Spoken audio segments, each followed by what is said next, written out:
जय हिंद साथियों।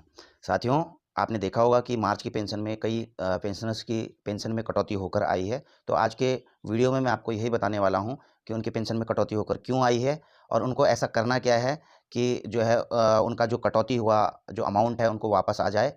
तो मैं इसके आज 2 सिंपल से तरीके बताऊँगा। तो सबसे पहले मैं आपको ये बताता हूँ कि आपकी जो है मार्च की पेंशन में कटौती क्यों हुई है। तो साथियों, मैं आपको ये बता देना चाहता हूँ कि मार्च जो है फाइनेंशियल ईयर का अंतिम महीना होता है और जो है उसमें जो है जितनी भी आपकी इनकम होती है 1 अप्रैल से लेके मार्च तक की, वो देखी जाती है कि जो है कितना आपका जो है टोटल इनकम हुआ है। ये टैक्स स्लैब बना हुआ है, आप देख सकते हैं इसको। इसमें जो है 60 साल से जो नीचे की उम्र के होते हैं, उनको जो है 2.5 लाख से ऊपर जो है टैक्स के दायरे में आ जाते हैं और जो है जो 60 साल से ऊपर हैं, उनके लिए जो है 3 लाख से ऊपर जो है वो टैक्स के दायरे में आ जाते हैं। और अभी आपको पता ही है कि स्पर्श पेंशन पोर्टल पर जो है सभी का जो है पेंशन जा चुका है। तो उसमें कैलकुलेशन मेथड पूरा है कि आपको कितना ज़्यादा मिल रहा है या कितना कम मिल रहा है। यदि आप टैक्स के दायरे में आ रहे हैं, तो आपको जो है टैक्स कटकर आपका टीडीएस कटकर आएगा। ये मैंने एक आपको बता दूँ, मार्च की पेंशन स्लिप स्पर्श पोर्टल पर जो है अवेलेबल है, आप डाउनलोड कर सकते हैं। और इसमें आप देख सकते हैं कि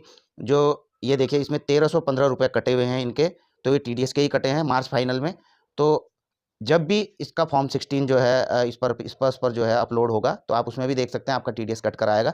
तो इसके सिंपली जो हैं 2 तरीके मैं आपको बताता हूँ और आपको साथियों में ये भी बता देना चाहता हूँ कि आगे जो मैं इस प्रकार की वीडियो भी बनाऊँगा कि आपको इस पर ऐसा क्या करना है कि जो है भविष्य में जो है आपका जो है टीडीएस ना कटे। लेकिन जो है मैं अगली वीडियो में बताऊँगा, इसलिए जो है मेरे साथ वीडियो में को सब्सक्राइब करके रखना और बेल आइकन को प्रेस ज़रूर कर लेना, ताकि जो है भविष्य में मेरी वीडियो आपको मिलती रहे। तो मैं अभी आपको बता रहा था कि पेंशन स्लिप में ये देखिए आपको जो है टीडीएस कटा हुआ है। तो आपने सबसे पहली बात तो जब भी आप इसके लिए पहला तरीका तो सिंपली जो है रिफंड पाने का जो है इनकम टैक्स फाइल करना। जो आईटीआर फाइल करते हैं तो उनका तो ऑटोमेटिकली आ जाएगा। फॉर्म 6 जब वकील या सीए के थ्रू करेंगे तो फॉर्म 16 में तो आपका आएगा ही टीडीएस कटा हुआ। जब वो 26 एएस जनरेट करता है वकील, या आप खुद भी कर सकते हैं वैसे, तो आप उसमें देखेंगे कि आपका जो है कितना इनकम टैक्स कटा हुआ है। तो जब आईटीआर फाइल करेंगे तो उसमें ऑटोमेटिकली आ जाता है कि इतना आपका जो है ऑलरेडी कटा हुआ है। तो अगर आप इनकम टैक्स के दायरे में आ रहे होंगे उस समय, क्योंकि उस समय आपने इन्वेस्टमेंट भी दिखानी है, सब कुछ दिखानी है,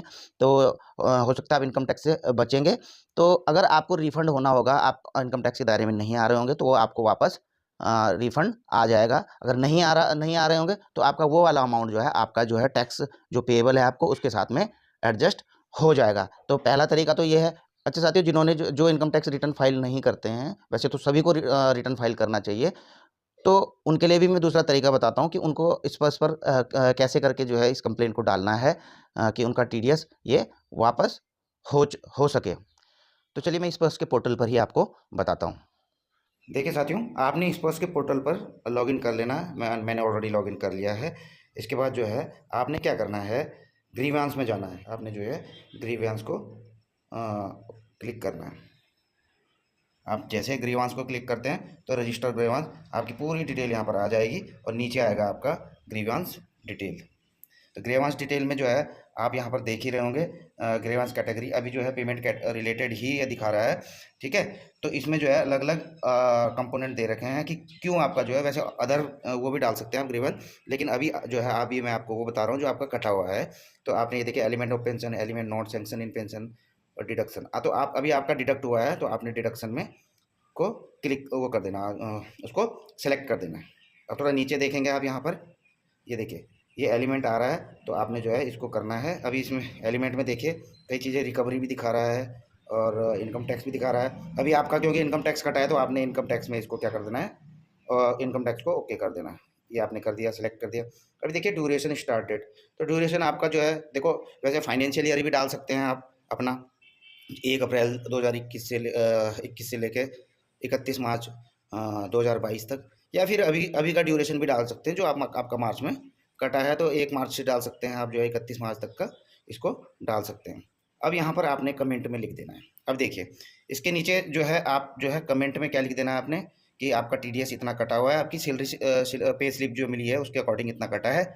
जबकि जो है आपका इन्वेस्टमेंट भी है। इन्वेस्टमेंट कैसे दिखा सकते हैं आप, जो 80C में आपके LIC की पॉलिसी जाती होंगी या हाउसिंग लोन आपका जाता होगा, वो भी 80C के आपको कम से कम 1.5 लाख तक की जो है छूट मिलती है आपका। या कोई PPF अकाउंट होगा खोल रखा, कोई सुकन्या में आप पेमेंट करते जमा करते होंगे, ठीक है ना। स्कूल की फ़ीस भी बच्चों की 80C के अंतर्गत आती हैं। तो कुल मिला के आपको 1.5 लाख तक की छूट आपको मिलती है। उसके आपके पास डॉक्यूमेंट्स होने चाहिए कुछ ना कुछ, ठीक है। तो आपने ये चीज़ें यहाँ पर मेंशन कर देनी है कि 80C के तहत मैंने जो है 1.5 लाख तक का या जितना भी इन्वेस्टमेंट किया है, तो इसलिए जो है आपको जो है ये पैसा रिफंड किया जाए जो आपका कटा हुआ है, ठीक है साथियों। अब उसके बाद आप थोड़ा और नीचे आएंगे। अगर आपने ऑलरेडी किया हुआ है तो आप यहाँ पे जो है नंबर भी लिख सकते हैं, लेकिन नहीं किया है तो कोई बात नहीं, मैंने आपको बता दिया कमेंट्स में क्या लिखना है। उसके बाद जो है आपने चूज़ फाइल, यानी कि आपकी LIC की कोई कॉपी होगी या हाउसिंग लोन की जिस पे आपको 80C का जो है उसका आपको वहाँ से जो है इंटरेस्ट जो सर्टिफिकेट मिलता है वहाँ से, ठीक है, आप उसमें डाल सकते हैं कि इतना जो है मैंने प्रिंसिपल पे किया है, इंटरेस्ट पे किया है, इसमें आप डाल सकते हैं। इसके अलावा बच्चों की फ़ीस का भी आप इसमें डाल सकते हैं, इतना मैंने किया। तो कुल मिला के 80C में आपने रिबेट लेनी है, ठीक है। उसके बाद जो भी आपने ऊपर कमेंट्स में उस कमेंट्स में लिखा है, उसके बाद आपने इसको क्या कर देना है, सबमिट कर देना है। तो सबमिट करेंगे तो आपको एक टोकन नंबर जो है इशू हो जाएगा और इसके ऊपर जो है स्पर्श से देखा जाएगा और उस हिसाब से वो कार्रवाई करेंगे। तो साथियों आज के वीडियो में बस इतना ही। जल्द आऊँगा नई वीडियो के साथ में, और ऐसी वीडियो भी बना के आऊँगा आपके लिए जिसमें जो है आपका TDS कटे ही ना। इसलिए जो है मेरे साथ जो है फर्दर में भी बने रहने के लिए जो है चैनल को सब्सक्राइब ज़रूर कर लेना। बहुत बहुत धन्यवाद। जय हिंद, वंदे मातरम।